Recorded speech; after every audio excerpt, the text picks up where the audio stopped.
یا ربی لک الحمد کما ینبغی لجلال وجہک وعظیم سلطانک۔ سامعین و سامعات، ناظرین و ناظرات، رمضان المبارک ٹرانسمیشن میں آج کی اس ویڈیو میں آپ کے سامنے لیلۃ القدر کے حوالے سے 5 باتیں پیش کروں گا۔ سب سے پہلی بات، ہم نے اس لیلۃ القدر کو، شب قدر کو تلاش کب کرنا ہے۔ اس حوالے سے صحیح بخاری اور صحیح مسلم کی حدیث جس میں نبی مہربان صلی اللہ علیہ وسلم نے ارشاد فرمایا کہ رمضان المبارک کے آخری عشرے کی 5 راتوں میں اس لیلۃ القدر کو تلاش کرو، اور 5 راتیں کون سی ہیں؟ 21، 23، 25، 27 اور 29۔ ان 5 راتوں میں سے ایک رات لیلۃ القدر اور شب قدر کی رات ہے۔ ہم نے ان 5 راتوں میں ہی اس کو تلاش کرنا ہے۔ دوسری بات، اس سے ہمیں کیا ملتا ہے؟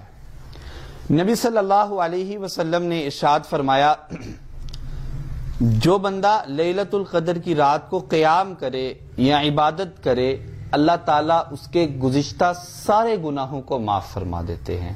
اگر یہ گھڑیاں ہماری زندگی میں آئیں تو ہم نے ان 5 راتوں میں اللہ تعالیٰ کی خوب عبادت کر کے اور لیلۃ القدر کو حاصل کر کے اپنے گزشتہ سارے گناہوں کو معاف کروا لینا ہے۔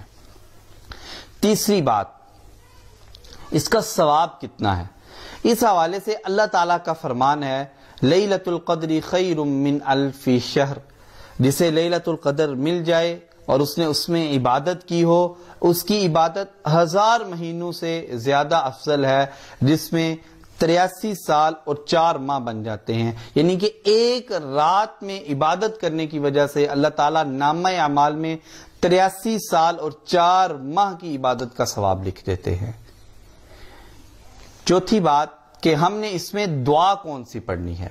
اس حوالے سے اماں جی عائشہ رضی اللہ تعالی عنہا نے نبی صلی اللہ علیہ وسلم سے سوال کیا کہ اگر لیلۃ القدر مل جائے تو اس میں دعا کون سی پڑھیں؟ تو آپ صلی اللہ علیہ وسلم نے دعا سکھلائی۔ اس دعا کو یاد کریں، اللہم انک عفو تحب العفو فاعف عنی، جس کا مفہوم یہ ہے کہ اللہ تعالیٰ آپ معاف فرمانے والے ہیں، آپ جو ہیں اس سے محبت کرتے ہیں، اللہ تعالیٰ ہمارے گناہوں کو معاف فرما۔